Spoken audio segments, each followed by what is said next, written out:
Hello and welcome to the Dad and Buried podcast. I am your host, Mike, aka Dad and Buried, and guess who's back this week? My man Your Pete, co-host. my co-host, as opposed to Good my old spouse. me, Pete. Let's Everybody. let's hear it from Mom and Buried, who did a great job filling in. Got a great response Amazing. from the fans. She is certainly going to make appearances in segments, and if not as a guest host in the future. Sometimes Also it might in just malls. She's going to be in malls. Sometimes it might just be Pete and Heather hosting. Oh, if I'm there not we go. around, Yeah. or my dead body. My name is on the title. Well, maybe that's actually how we'll be doing the podcast. Where did Dead and Barry go? Yeah. We don't know. He's We don't dead. know. Mom and Barry has no idea where he went. So you were traveling all over the world, Yeah. mostly, I believe, Maine. Something Yeah. like All over the world, in the northeast of the United States, folks. The Lovely. safe, aka the safe zone. Yeah. Yeah. Well, these days. Where the barbed wire is as thick as the accents. So The accents are pretty good. Yup. Right. That's what they say in Maine. Yup. Right. Yup. You know what they call it? Down east. Down east. Yeah. How Oh, about up weird. east? Right. How about up yours? Which is what they say in our neighborhood. Yeah. A lot. Exactly. And in Boston. Yeah. Yeah. Well, it's nice to have you back. It's nice to see your bizarre choice of shirt as usual. What's that one? Don't worry about it. It's a little Hawaiian pineapple. You'll see it if you go to YouTube. Everyone, you'll just see how. It's the pineapple one. Yeah. I feel like the pineapple shirt should be like orange or yellow or something. Yeah, I guess if you're like maybe in your 70s and you're just giving up all hope, sure. Maybe if But you're a this big fat is party if animal. you're. What's that? Maybe if you're a big fat party animal. That Hawaiian shirt. Yeah, exactly. And you know what? That's what I'm aspiring to. So baby steps. I'm Well, gonna get it's there. funny. So when we got on the recording, you noticed that I was drinking wine instead of beer, and you thought it was because I am so classy. But in reality, it's because my beer belly is getting bigger by the day, and I'm trying a little bit to slow down the quarantine, as I like to call it. What do people call it? The quarantine 15, the freshman 15. Oh yeah, okay. Right. So I've certainly gained that. Not a lot of cardio going on around here. A lot of drinking elbow. So yesterday I didn't have any beer, and today I didn't either. So that's about a day and a half. Hey, listen, Mike, things are looking up and up for There's us nowhere here. to go but up. Yeah, there's really nowhere to go except for, well, let's hope there's nowhere to go besides up because we're pretty far down, right on the bottom. Are you talking about us as a podcast, us as friends, us as a country? The whole shebang, Mike. You just nailed it. We're talking about everything. Everything's down. I had to. So I am the commissioner of a fantasy football league that's been running for about 20 years, and like the emails to like kick off this season were like, so like I guess sort of like the NFL thinks they're playing. Like if they do you guys want to? Like everyone's kind of like, yeah, sure. And like usually it's an issue to find like a draft date. And over the past couple of years, it hasn't even been a party. It's just been us on Zoom or whatever anyway. And then one of my friends responded. He's like, well, no one has any plans at any point. So it shouldn't be an issue getting together online for our draft in September. The fun fact, the season starts the day after my birthday this year. That's not a fun fact, actually. So it's just a fact. It's just a normal fact that happens. Think that's fun? It's birthdays the fun. day after, if it was the day of, that would be fun. The day after, it's sort of more like sort of a meh fact. Well, it has started on my birthday a lot. My birthday being in the beginning. Well, you know what? Let's go back in time and let's do a podcast on that, and that would be a fun fact. I thought you were going to say, let's run through every NFL opener and see how close it was to my birthday. That would be fun. That would be a good time. When I was a kid, the new season of He-Man started on my birthday, and I remember being excited about that. The new season? Yeah. Do you remember seasons as a kid? I don't remember. It's funny you should say that, especially when it comes to cartoons. It was more like...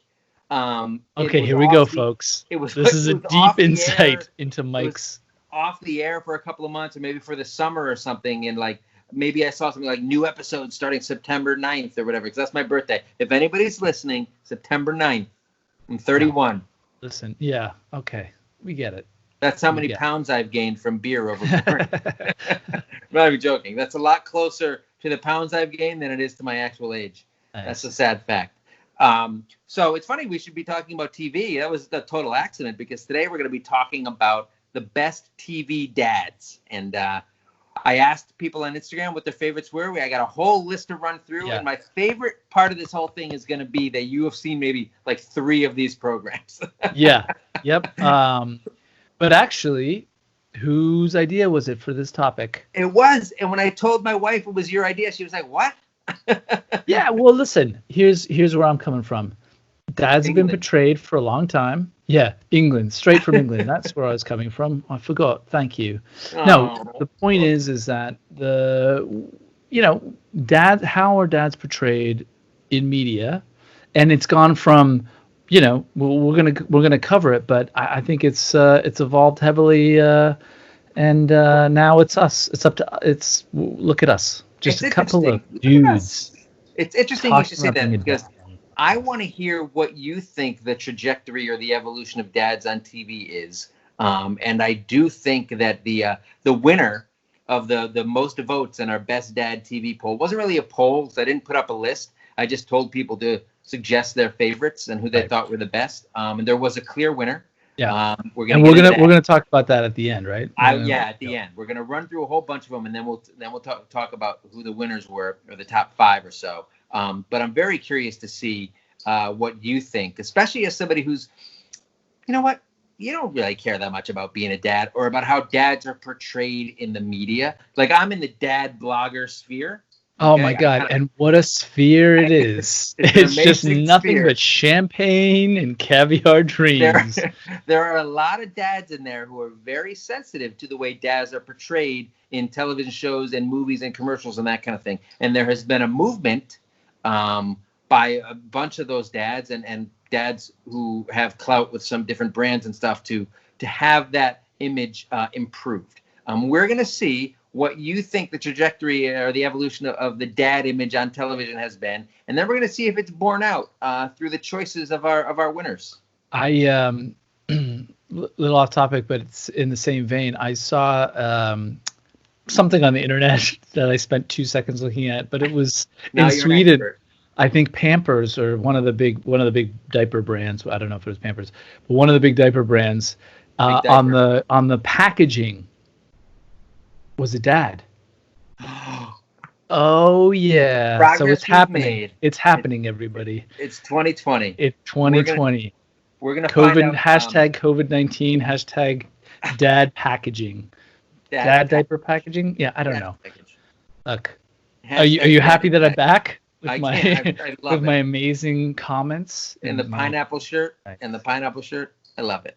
So obviously, dads are making progress in the diaper aisle, and we're going to find out after this how much progress they're making on our airwaves, on our streams. I don't even have cable anymore. Do you? No, of course not. Come all on. Streams all the time, bitch. There we go. See you right after this.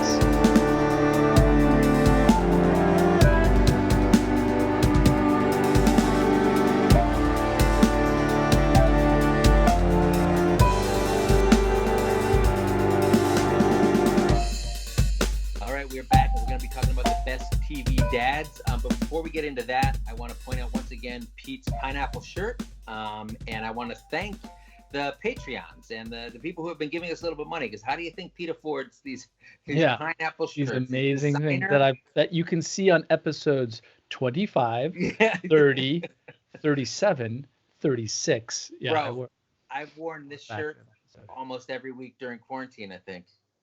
You know what? It's weird. We don't have smell-o-vision over the internet, but I can get it. I'm looking at it. You have a T-shirt underneath your T-shirt? No, I would never do that. Oh, okay. It's a ring. Oh. What do you mean? It's classy. I can't remember what they're called. Ribbed. For her pleasure. For your pleasure. I've had this shirt since I lived in Boston, and I haven't lived in Boston since 2007. Since I lived in Southie, I think. So that's like 2003. What a wonderful history and what a wonderful shirt.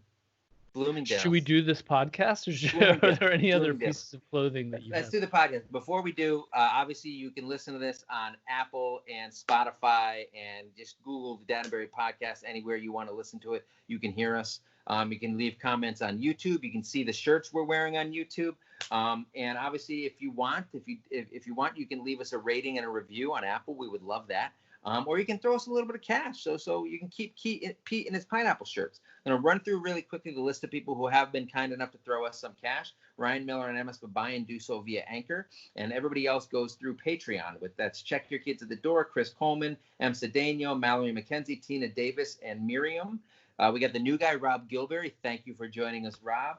Lindsay Woodruff, Andrea Sandoval, Barbara Geiger, Bill D'Amica, Dana Bose, Jacques Bovar, Morning Glow, Cotton Farmer AZ, Wes Clark, Jennifer Wynn, Julie McCarthy, Paul Opolsky. I wonder if they're having the CFL this fall. Mary Williams and Julie Burton. He's never going to escape the CFL thing. You know what? And he probably is going to escape it, because he's probably going to be at the game watching it with all the Canadians who are doing a great job of containing this horrible pandemic and staving off all the American citizens trying to vacation in the beautiful land of Canada. Vacation? You mean just completely defect and move there? Is it defecting if you just, it has nothing to do with communism or escaping a regime? You're just, you know what? I think it depends. I think it depends what decade you're in. If you're in sort of the, let's say the 50s through the 90s, it was defecting. If you're in 2020 and you're in the situation you're in, it's all defecting. Yeah, I want to defect. Just common sense. If it's 2020. I hope we get a lot of comments saying, if you don't like it, leave. Yeah, what are you talking about? Stick to dad parenting, even though our kids are going back to school and everyone's going to really get sick in a major way. Just stick to dad parenting. Don't worry about this. Don't worry about what else goes on in the world. Just stick to your... It's funny you mentioned it depends on what decade you're in, because when we're talking about best TV dads, when I put on Instagram, I just said, hey, shoot me over your list of 3 to 5 best TV dads. If you want to say why, go for it. A lot of these are kind of self-explanatory. And I think some of the results speak to the age of most of our listeners. As you'll see, we're going to start in the 70s. Actually, we're going to start a little bit before the 70s really briefly, because we do have Texas Margaret, one of our older listeners, not going to out her age. I have no idea what it is. Yeah. But I do know that she listed as her favorite TV dads Andy Griffith, whose name may be Andy Taylor, I think, on the Andy Griffith Show, and the dad from the Waltons. And someone mentioned the dad from My Three Sons. Yeah, was that the first? I feel like, wasn't it like Leave It to Beaver dad? Like, who was the Leave It to Beaver dad? Ward Cleaver. Right. God, my God, how do you not start an episode with Ward Cleaver?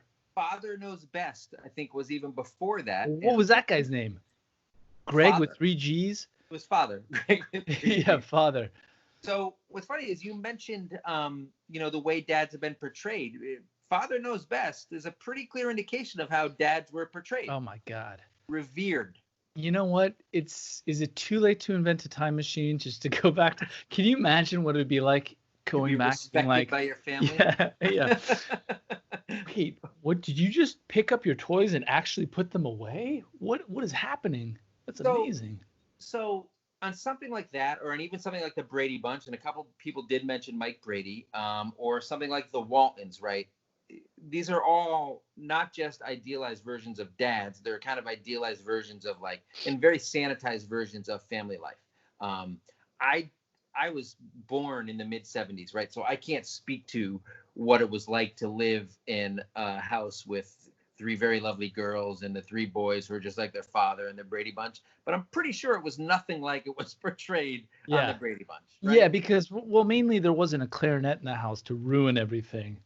Constantly. Oh, my God, is Mike on the clarinet again? Oh, my God. Stop pretending. Is murder an option? Or what could we do? When I bust out the clarinet, stop pretending. Well, okay, so... Let's start. Let's go in order. Let's keep a little bit of continuity let's just switch it up a little bit on this podcast and keep a little bit of continuity and start early on. Well, we named those old-fashioned ones, which I think is a load of BS. And I think you're going to get. Why is it a load of BS? All right, let's talk about it. So I just think TV back then, was just idealized fantasy versions of things, and Right. I don't think if you actually lived during that time, you lived the bucolic family life of the Beavers, where the biggest threat was what was it, Eddie Haskell coming around and kissing your ass. Nuclear war. It was the 50s. The There was no assassination of. communism. Okay. Oh We no, ignored all that stuff. no, that's when it took place. I don't think that's actually It was when. the Cold War, but it was also boom times. Yeah, it was boom times. Those are the best times. But I'm just saying, the Waltons wasn't real. Nobody lived like the Waltons. I actually think the Waltons was later. Late Waltons is 70s, I believe. We've done absolutely zero research. No, the Waltons was the 70s. What a couple of wankers. Richard Thomas was on The Americans for a couple seasons. Great show, by the way. It was a very realistic depiction of the Cold War and what it's like to live in a sham of a marriage. Well, who's the guy who was in It? Richard Thomas. Yeah, Richard Thomas. But he knowing very politically correct. Yeah.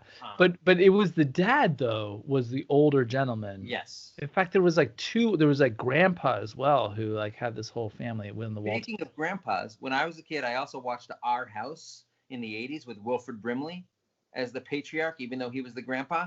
Okay. Rest in peace, Wilford Brimley died a couple weeks ago. Yeah. But I was gonna say, so those were kind of BS versions of, this is a fairy tale versions of what life is like. And then you had, this guy was only mentioned once because I don't know that anybody would really call him the best dad, but pretty real is Archie Bunker. Okay.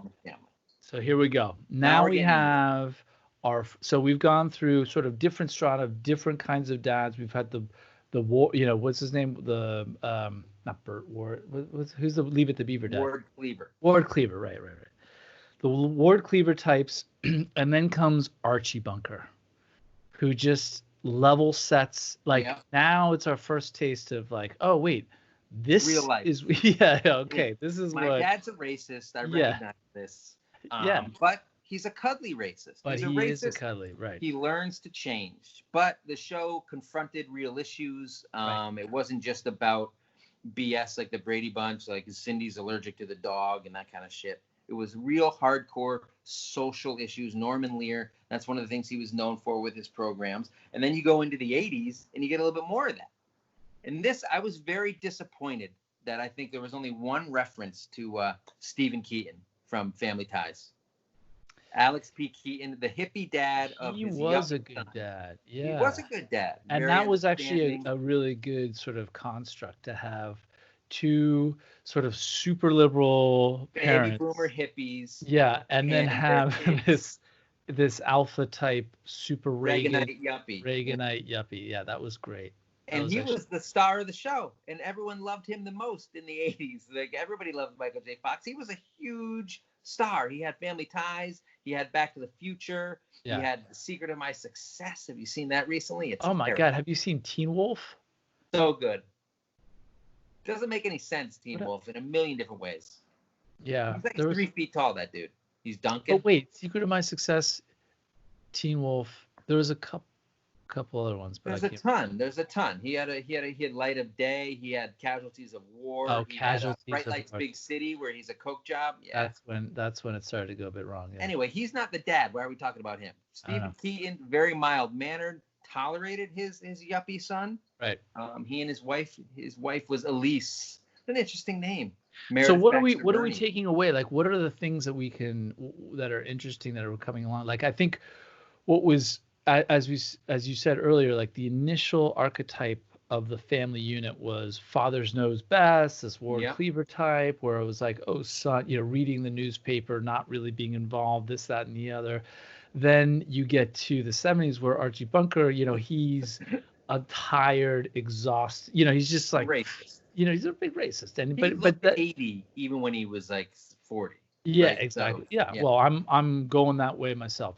His kids were grown, right? His kids didn't even live with them, right? Meathead, and they were just married, and they were grown. So that was a little bit of a different dynamic. So I think, but that was the first time that we really saw, like, okay, so that sort of that family structure tied to the patriarch of the family kind of shifted a little bit, right? It wasn't Father Knows Best. His father's like needs to get his head out of his butt, right? He like, needs to learn. Yeah, Yeah, he needs to kids are figure going it to out, teach right? him. Yeah. Yeah. And then in the 80s, the kids take center stage. Yeah, exactly. You kind of see this shift over to the kids more, right? With again, with Stephen Keating. It depends. So Stephen Keating, and I think that Family Ties doesn't get. I'd be shocked if there were many people who were under 30 who had any idea what Family Ties is, right? Like maybe they know Michael J. Fox. They certainly probably don't have any idea who the dad was or anything like that. It's just not. It hasn't lingered right in the consciousness unless you grew up watching it. Mallory. So another favorite. This guy again only got mentioned once. Mr. Drummond. Oh my God! The rich Park Avenue dad who adopts a couple of young black kids because he was good friends with, or his dad worked for him, and then his dad passed, and he took the kids under his wing, and it was a fish out of water kind of thing. First of all, single dad, not a wife in sight, he had a housekeeper, Mrs. Garrett, and and Pearl. Oh yeah, right. But still not a wife. The Mrs. Garrett was sort of like a very much a secondary character. # me too. Why? I guarantee you, if you were to talk to Mrs. Garrett now, she would have some less than flattering things to say about Philip Drummond. Fair enough. But well, I don't know if that's even fair enough. But the point is that he wasn't married, at least not in the show. Nope. And it was just this. He got married on the show. He gets married, and they bring Sam into the fold, and Sam gets kidnapped in just an amazing. Oh, Sam, because the redhead. Yeah, the little redheaded kid because Gary Coleman was no longer super cute because he was like 32 at the time. I will say, in like the first season of that show, Gary Coleman was unbelievably cute. Gary Coleman rocked the scene. Let's not forget how good. And again, the level of research on this was phenomenal. His older brother, Todd Bridges was great. Todd Bridges and Dana Plato, who played Willis and Kimberly, both had some drug problems and some problems with the law. Yeah, but not on the show. Not on the show, of course not. That was good, man. That was a great, and the theme tune. God. Oh my God! Don't make me sing it. And the world don't move to the beat of just one drum.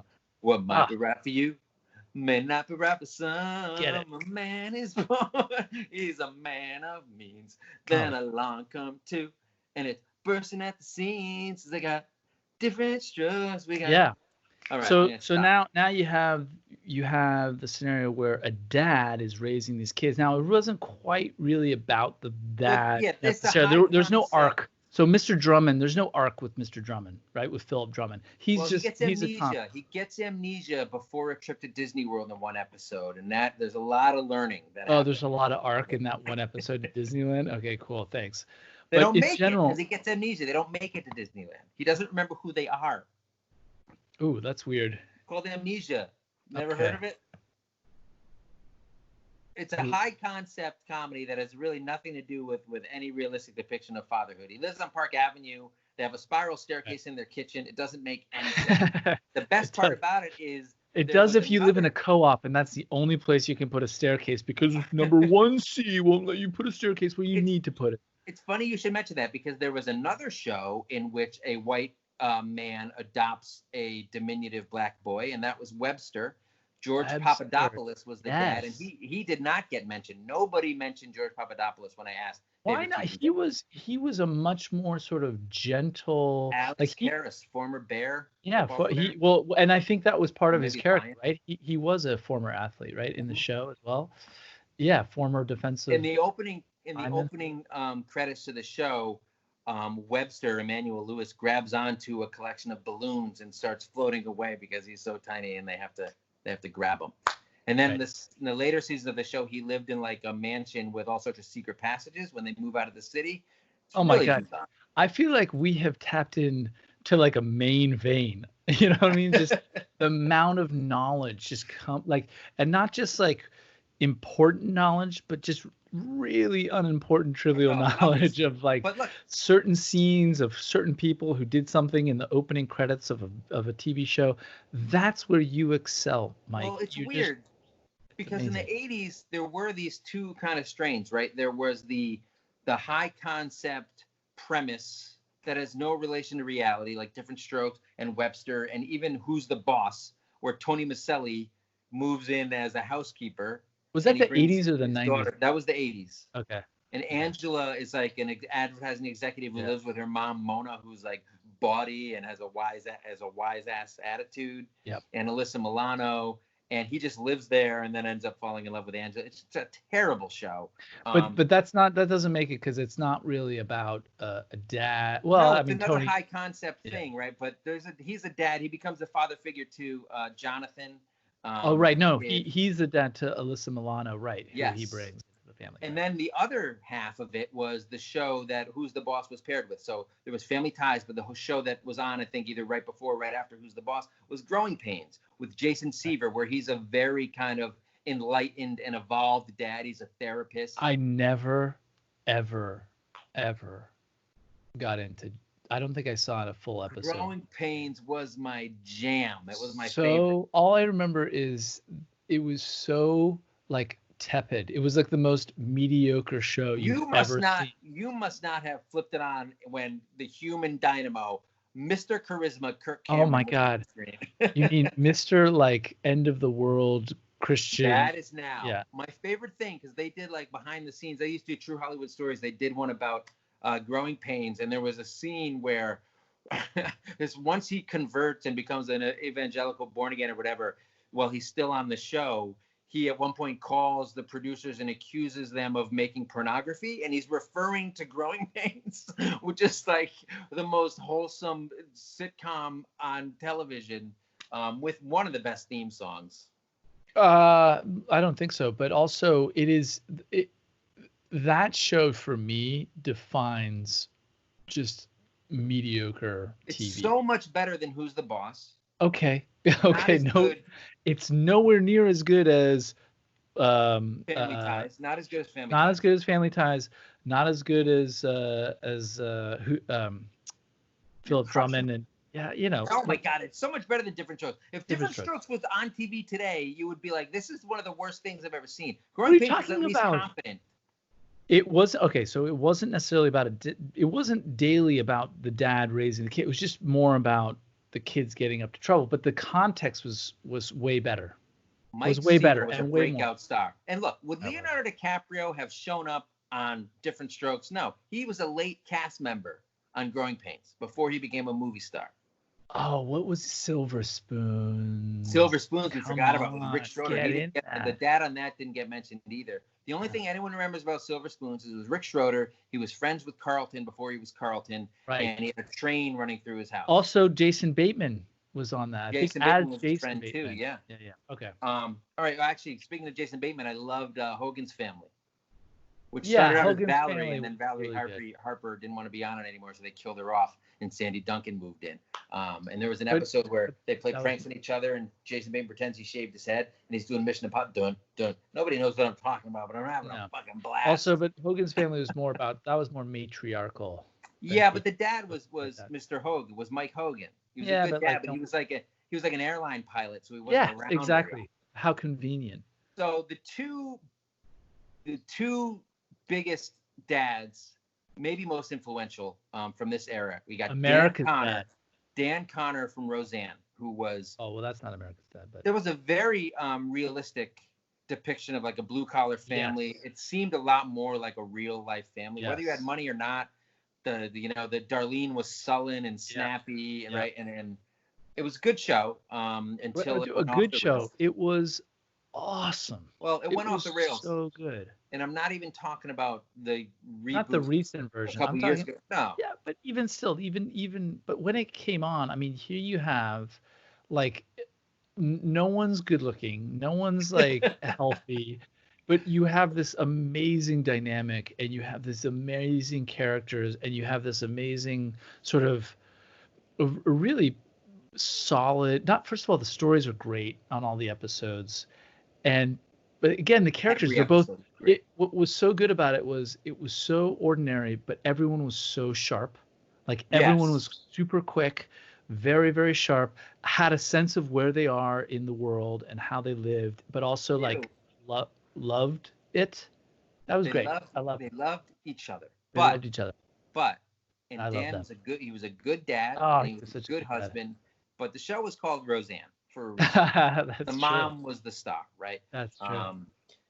A show that wasn't called Roseanne and did not feature a mom as the star was The Cosby Show. Probably the biggest America's sitcom Dad. of the 80s. America's Dad. And he still is. God, So we're not going to get to the numbers until later, the top 5. But Bill Cosby got some votes. No, I'm sorry. Cliff Huxtable got some votes. And I do want to separate it because Cliff Huxtable, even though it's very weird that he was an OBGYN who had an office in his basement, very strange, he did not commit any crimes that we know of. Very entertaining show. A couple of people mentioned there's a famous episode where Theo, the teenage son, really wants to kind of live out on his own. And they're like, all right, well, if you want to live like you're an adult, you're going to find out. And one day he comes back home and they're all play acting. That was the greatest episode. And Rudy is like the landlady. The landlady, oh, yeah. God, that is so She's good. not taking any guff. And if you don't have the rent, you're getting out. And they give him fake money and he has to spend it and all this stuff. And he really learned a lot that day. I think we all learned, but I got to be honest, I learned a lot. I was probably, like 10 at that episode? Probably. It was so great. It was classic. It was a classic episode. Again, Paul has been cast over The Cosby Show for good reason. But again, Cliff Huxtable, innocent until proven guilty. Yeah, he is, but the actor who portrayed very, very guilty of very guilty awful thing.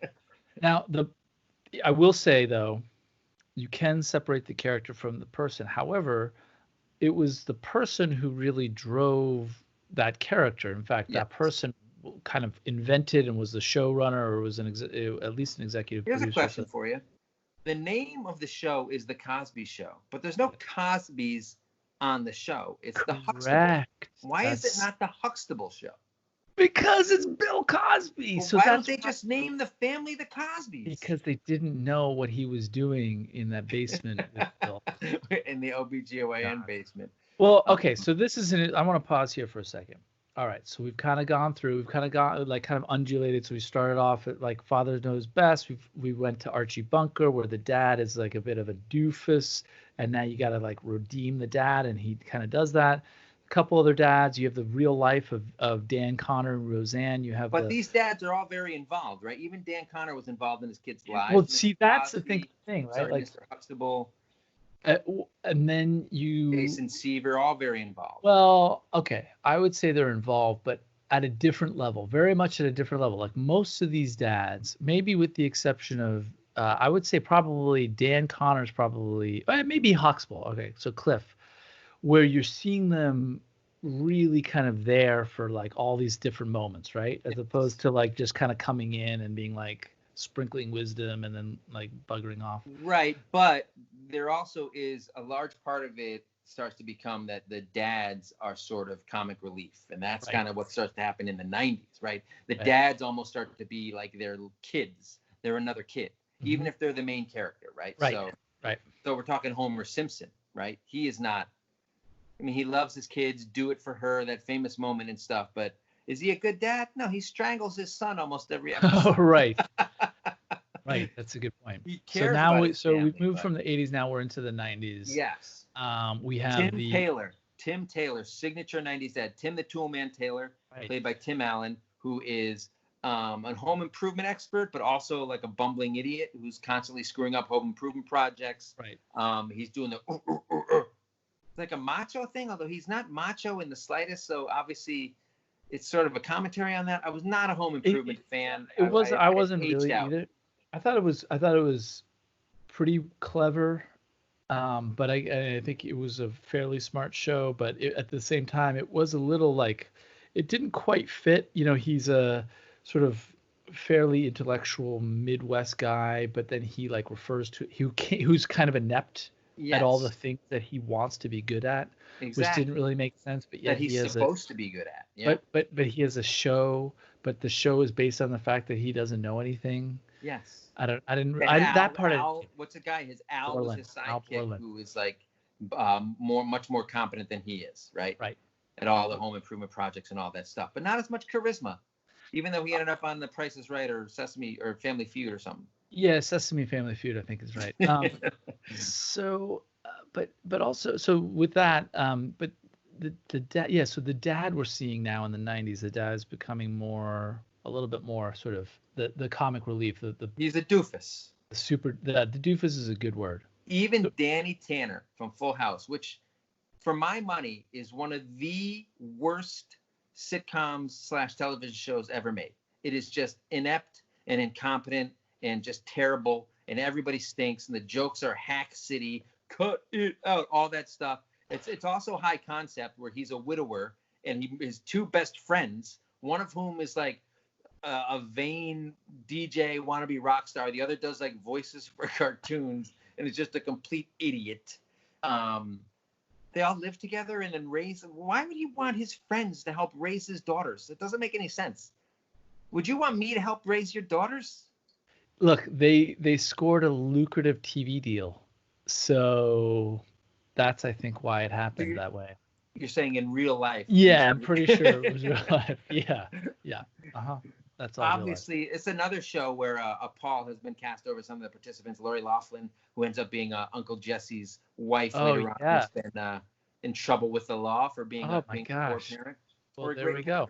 I mean, look at it, and exposing one of our higher education's biggest problems. But Danny Tanner, white parents, one of the biggest problems. Danny Tanner, he knew he wasn't up for the task, and he knew he needed help. And he wasn't a huge doofus because other people were comic relief, because there weren't any jokes on this show. Everyone on that show is a doofus. It's just everyone. It's everyone. Yeah, there's no relation to real life whatsoever in that show. The funniest person is the toddler, which I guess is maybe sort of relevant, sort of like real life. What'd she say, Stephanie? What was her name? The Olsen twins? Oh, yeah. The Stephanie? Michelle, yeah. What you talking about, dude? No, that was Different Strokes. You got it, dude. That's the kind of stuff she said. It's terrible. It's like Poochie. Just, your mind is a vault, just pulling things. I'm actually like absolutely impressed right now with the amount of. We're about to leave the doofus dad era, but before we do, yeah, go ahead. Before we do, I want to talk about Al Bundy. Oh, yes. He's kind of like Archie Bunker combined with the doofus dad kind of thing, where like the joke is that no one respects he exists. Him. So this is a good one. Salesman. This waste. First of all, his character arc is he peaked in high school when he scored 2 touchdowns in one game. Yeah. And everything since that time has been downhill. And he is this shoe salesman. He has these kids. It's just nothing. He doesn't respect his kids. They don't respect him. No one respects He doesn't anybody. like his wife, even though she seems to worship him. And she's very attractive. I was like, why am I finding this woman very attractive? Katie with Seagal's, the ridiculous hair. Yeah, even though she had crazy hair, I was like, she's hot. But I don't know why. And she was always coming on to him. And I think the funniest part was like he just didn't want to have anything to do with anybody. No, and he put his hand halfway down his pants. And that was a big thing.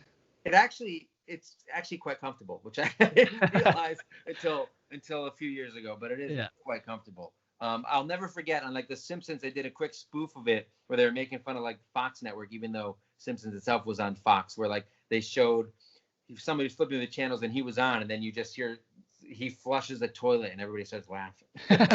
Which is the joke. It was one of the first shows Fox had, and the joke was that it was just pure lowbrow, trashy humor, where it was like Roseanne family but with no respectability at all, just a blue collar family that.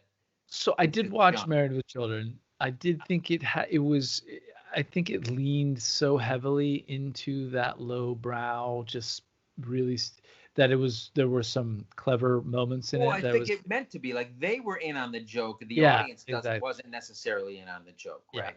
Exactly.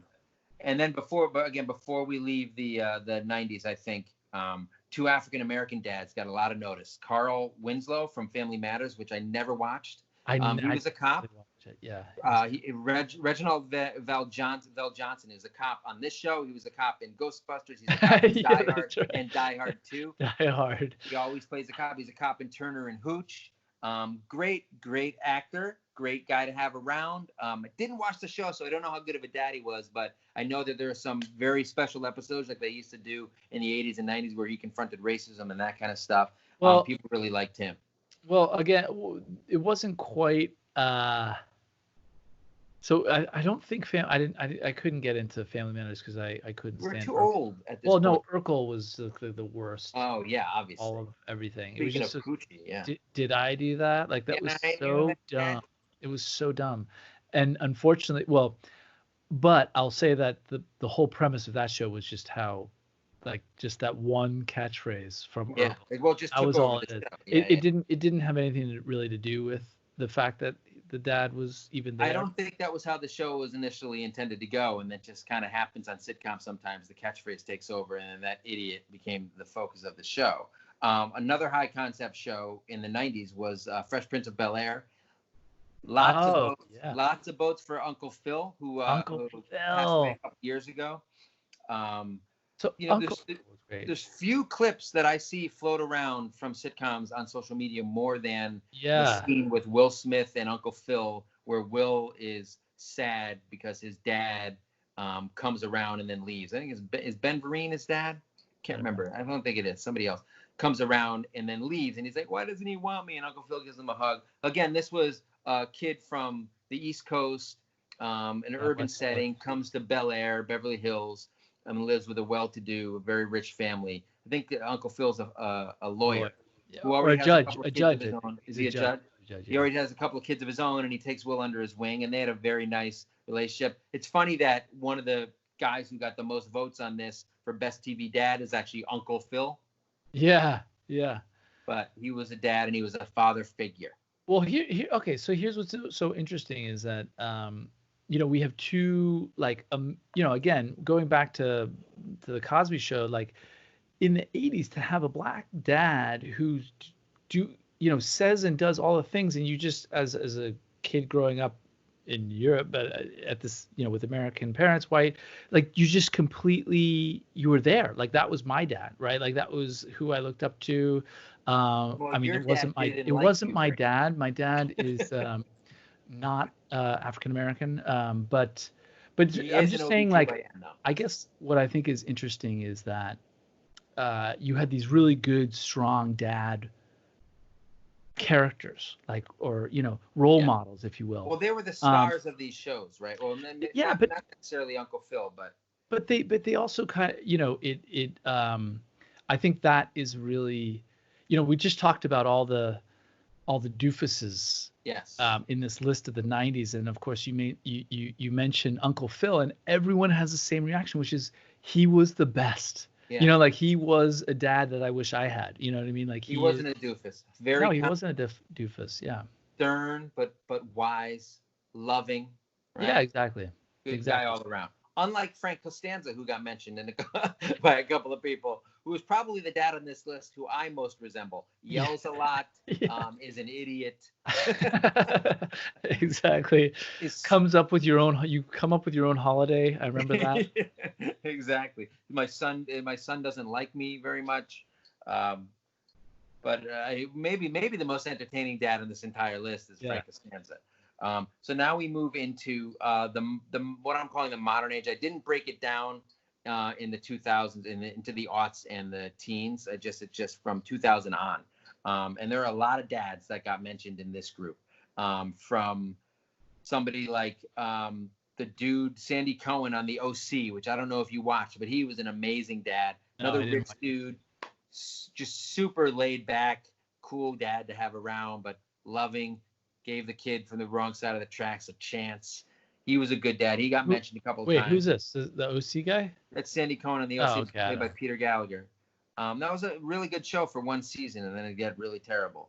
The Bravermans. Did you watch Parenthood? You look like Peter Krause. Parenthood was in the 2000s? Parenthood, it might have been the teens, but I'm just saying I lumped the teens. It's past the year 2000. is the final category that we're going through from 2000. Oh, you know what? now. No, I never saw Parenthood. No. So my wife, we watched it. My wife cried every episode. I think that was why she watched it. Like This Is Us is like I the can't watch new shows version. like that. That No, me move neither. me. No, I can't they watch don't shows move that are. me. They don't move me. They're just manipulative. It's and just too saccharine. much. Yeah, it's Yeah. just too much. I can't take it. So the Bravermans, there was like, I don't know, there's like 300 people in this family. They all had their own families. They all blended together and they all hung out. And like every Saturday morning or Wednesday morning, they all got together for breakfast in somebody's backyard. There were literally like 25 people having breakfast at like 8 a.m.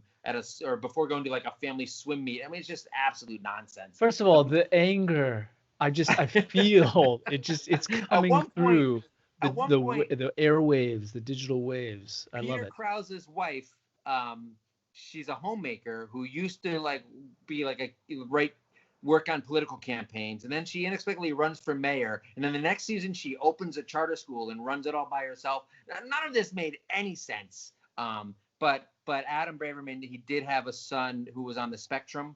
The show spent a lot of time with that, which was pretty affecting. It was a well done and well acted show. It was just way too much for me. But a couple people did mention him, and then Craig T. Nelson was the patriarch of the whole family, and he was like a gruff Vietnam vet who really actually loved everybody. You wouldn't have known it. You wouldn't have known it. Somebody mentioned Frank Gallagher, which is William H. Macy on Shameless, Showtime series I've never even seen a minute of. But I was once in a restaurant in New York, and Emmy Rossum, who was one of the stars of that show, was there. So, there you go. Yeah, good. Walter White, a bunch of people mentioned. I know you wanted to talk about him. Started his drug empire because he wanted to take care of his family.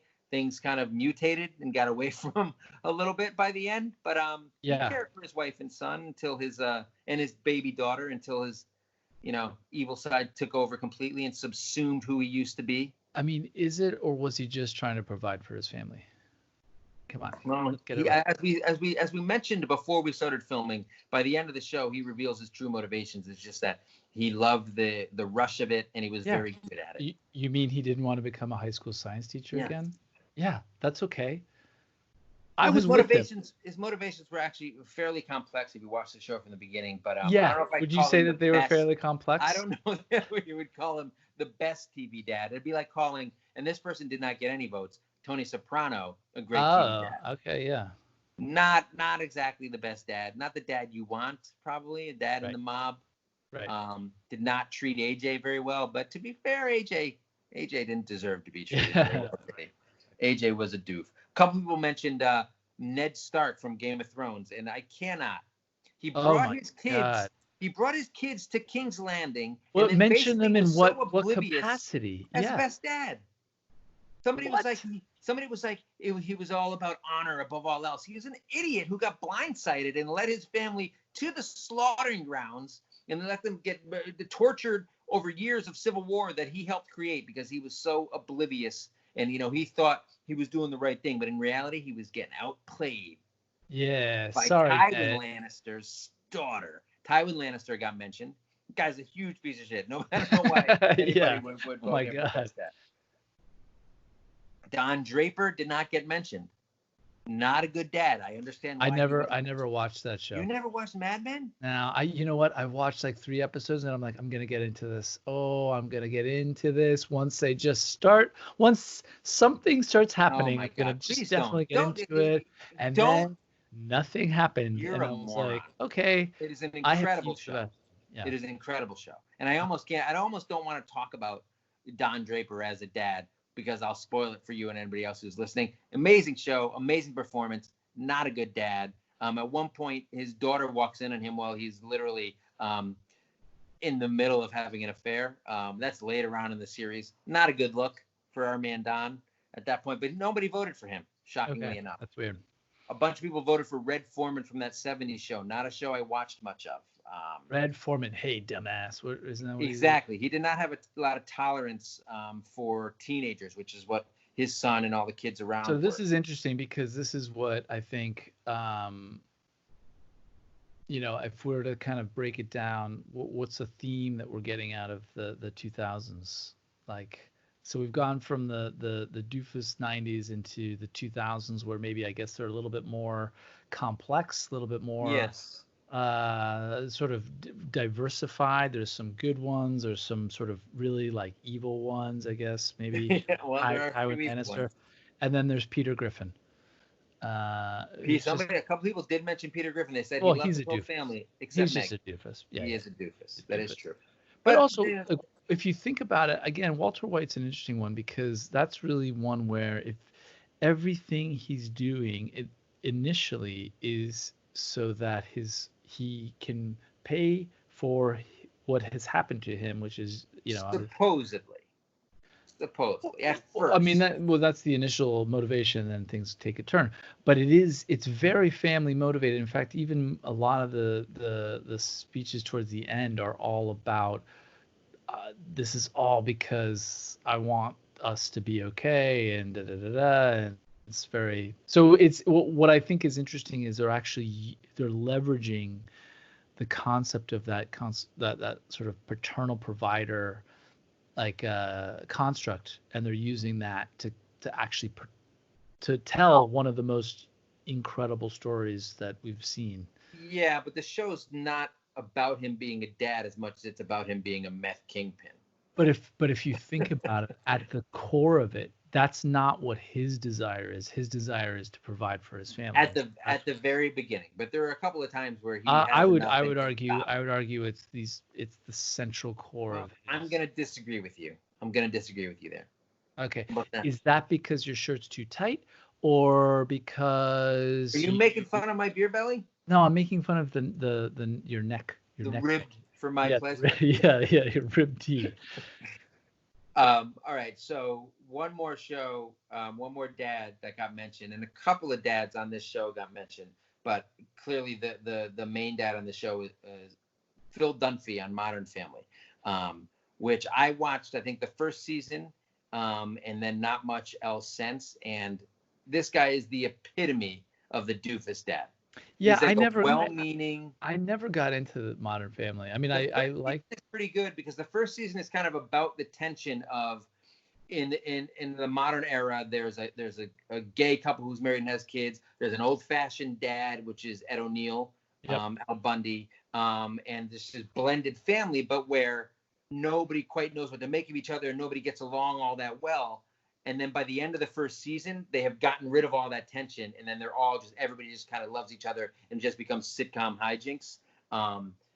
But Phil Dunphy the entire time is very funny. It was just the main reason people voted for him. They said he's very funny, but he's not really a good dad. He's around and he cares, but he's terrible and he's a doofus. And the wife runs everything on that show, in the family and stuff. And she's just very type A and actually very obnoxious. Did not like her character much. Well, I mean, yeah, I never really watched it that much, but I did. I definitely got the vibe. I think I saw an episode or two, but I got the vibe that this guy was just like there for comic relief. He's very funny, like the actor. Be funny, but be Burrell. fill the doofus role. All right, so let me ask you this: looking back on all the decades, what do you reckon is the best decade? The best decade, but not best decade, but like the most interesting decade for to be a dad. I think I have mentioned the evolution of dads, and I think from Father Knows Best to, if you want to say Phil Dunphy, right, is pretty stark, which goes in direct contrast to what the dad bloggers and the dad blogger sphere, they're trying to do the opposite. They're trying to get us have more respect, not just as providers, but as parents who are involved. And this podcast is going against the grain for that, for obviously. Sure. But I think most of these dads, as things progress, are very involved. They're just also doofuses, right? Some of them very much, like Phil Dunphy. My favorite. Give me a decade. I loved the 80s just because that was when I was a kid growing up. But my favorite dad, who we haven't talked about yet, who I think is the best TV dad, which is maybe a little bit of a cheat, was in the 2000 era.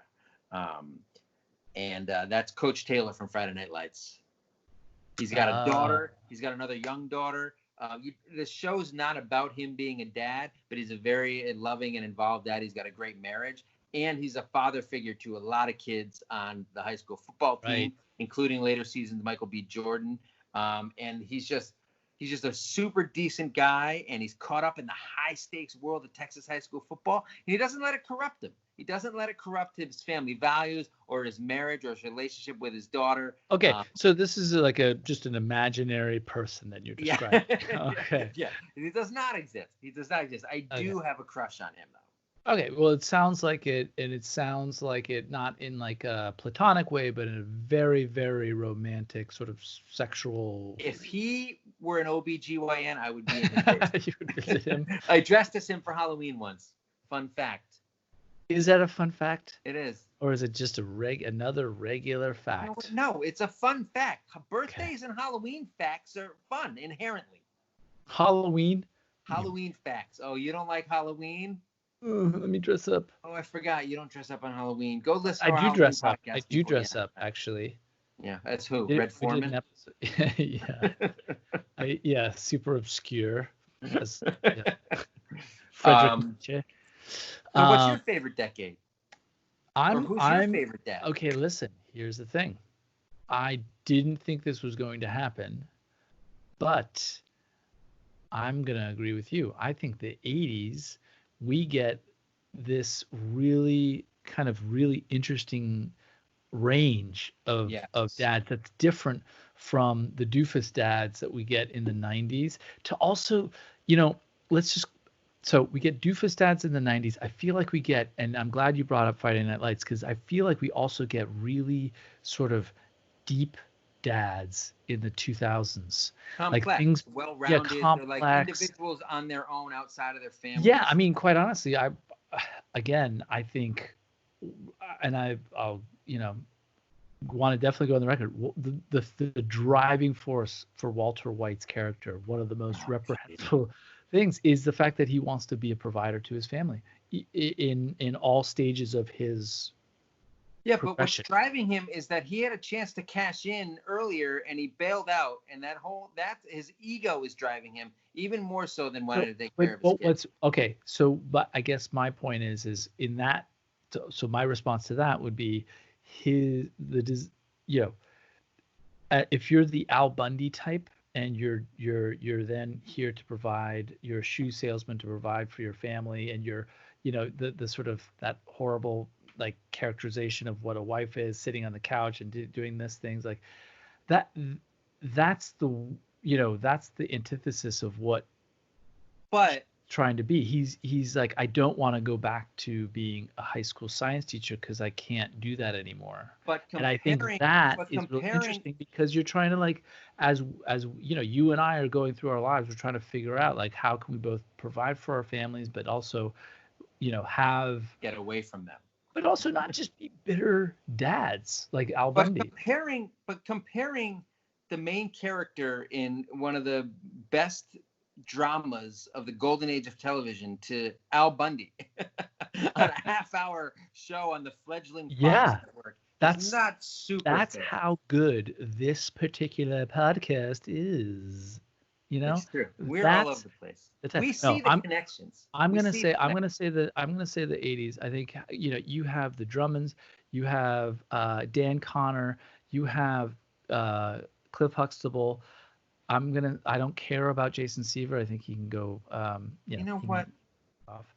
But shut up. Show me that smile again. Show me that smile. All right. So, dude, here's the top 5 as voted by the Dad and Buried listeners. All right. Tied at number 5, which I think is very appropriate. Danny Tanner from Full House and Al Bundy from Married with Children. Couldn't be more opposite, those two. They were tied. I'm not going to give you the vote. Couldn't be more opposite. They're both sort of like, well, Al Bundy's like a knowing doofus, he's like a degenerate failure. Yeah, whereas Danny Tanner is just he's a tryhard. He's just like a piecemeal, like not piecemeal. It's just a bland. Yes, super character. Bland. One of the worst shows of all time. Full House. Yeah. All right. Maybe the only show worse was the recent Netflix revival, and I don't care who I'm offending. It's absolute trash. Number 4, people are not afraid to separate the criminal from the character he played. And the that's Cosby Cliff Show. Huxtable. Yes, number 4. Executive producer of all the episodes. Number 3. Sorry, go back. I think I spoke over that. So it's Cliff Huxtable. Cliff Huxtable is number 4, yes. Number 3, Uncle Phil from Fresh Prince, coming in hot. Look at that. Yeah. That's awesome. I totally agree with Uncle Phil, guys. Yeah. Get your head out of here. I'm just kidding. Number 2, Tim the Toolman Taylor, which is really number 2 and 1 have a lot in common in my mind, and they're not my favorites. Number 2, Tim the Toolman Taylor. Taylor, that's weird. Okay. A big doofus dad. And number 1, by far, and this may be recency bias. It may be because more of the people that listen to this are a little bit younger, that listen to our podcast or follow me on Instagram are a little bit younger. Number 1 is Phil Dunphy from Modern Family. 2 big-time doofus dads at the top of the rankings. Okay, but then below them, 2 amazing examples of what we wish our dads would be like if Uncle they were. Phil and Cliff Huxtable? Yeah, if they weren't like that. And then 2 wild cards, Danny Tanner and Al Bundy. 2 douchebags. So Bob Saget in real life could not be more opposite from his wholesome Danny Tanner portrayal. He's a filth comic. Dirty. He may even be less funny in real life than he is on Full House, in a totally opposite way. Just because all he does is just say the dirtiest thing. Yes. I can possibly think of. And it's not great. But Look, everybody who watched the Cosby Show loved Cliff Huxtable. He was a good time guy, and I don't mean it in the way Bill Cosby was a good time guy, because that was not a good time. Listen, here's the deal. Just go have plenty of coffee. Make sure you're fully awake, and don't go in the OBGYN den. All right. But also, we're joking, but the guy was. I mean, it's so horrible. Yes. You know what I mean? Like, what a real piece of shit that he turned out to be. Which in my mind, okay. So you think he should be disqualified? I actually do think because of that he probably should be disqualified, and that leaves in my mind. What's your number 1? I already told you who my number 1 is. Coach Taylor from Friday Night Lights. I'm an Uncle Phil guy all the way. He is the greatest. What a great. First of all, he takes in his nephew from West Philadelphia, which is born and raised. Yeah, which is not an easy thing to do, especially if you're living in Beverly Hills. Bel-Air. And you need to keep up. You need to keep up. Keep it up. I don't know. You know what? I think I might go with Phil Drummond as my number 1. Super rich guy. I feel like that's a real cop-out. Okay, but he doesn't really do anything. Doesn't he? I don't even know what his job is. Yeah, exactly. I know what Uncle Phil's job is. He's a judge. Yeah. And, this is a complicated times. And, he walks us through, the 90s was a big, like, kind of, that was an important time, too. Well, for us, sure. Yeah. Yeah. What was Stephen Keaton's job? Wearing silk shirts everywhere, jams. God, we had everything going on. My first introduction to jorts. Ew. What you're wearing right now, please show everyone. Pineapple jorts. Just down here, everyone. Just cut off red jean shorts. Oh yeah. But listen, the pockets are at least 6 inches of pocket, and just like, I mean, if I'm describing my jorts, it's basically just the seams. Draw attention to the knees and the upper thigh. Yeah. Basically, what I'm wearing is the belt buckle buttoned. It's all seams, and there's a zipper, and everything else is pockets. So there you go. You know who would of all the dads on this list who might wear that outfit? I would say Tony Maselli from Tony Danza from Who's the Boss. I could see him wearing it. You know what's funny? While we're recording this, a friend of mine texted me that they are bringing back Who's the Boss with Alyssa Milano and I presume Tony Danza for a revival. I don't know if it's a reboot or a spin-off. Is he still around? I believe so, yeah. You know what was funny? You mentioned Wilford Brimley earlier. Diabetes. When they revealed his age was 84, I was like, hasn't he been 84 for 30 years? Like 34 when he did Cocoon? Like, what is the deal? It's amazing. So our producer Nate, what is going on? He had the opposite look.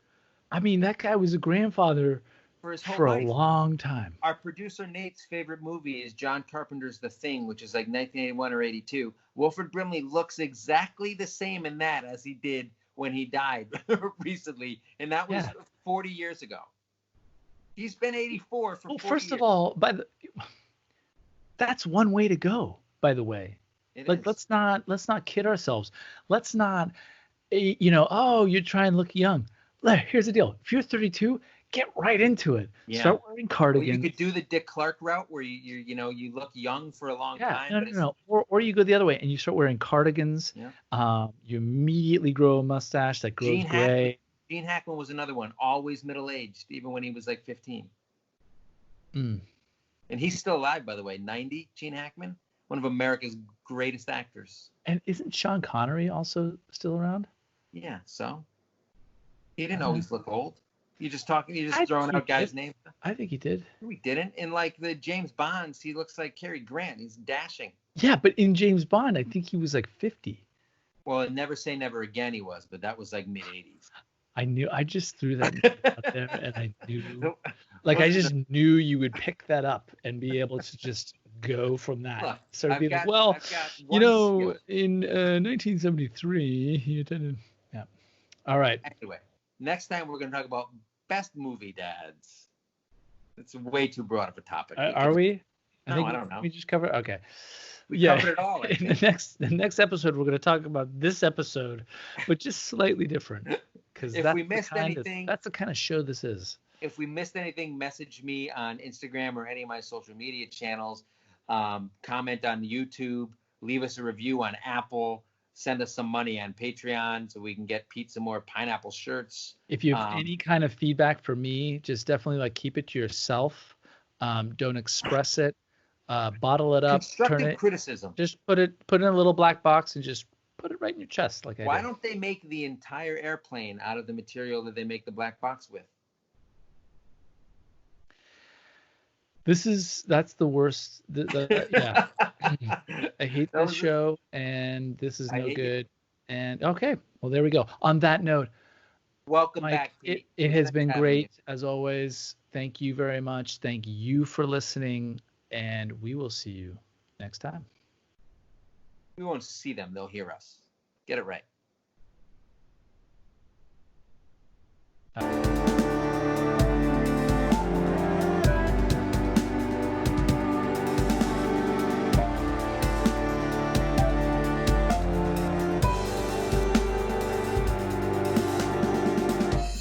I don't know why you would still be watching This Isn't a Marvel Movie, no matter how much I look like Paul Rudd, which you can deny it all you want.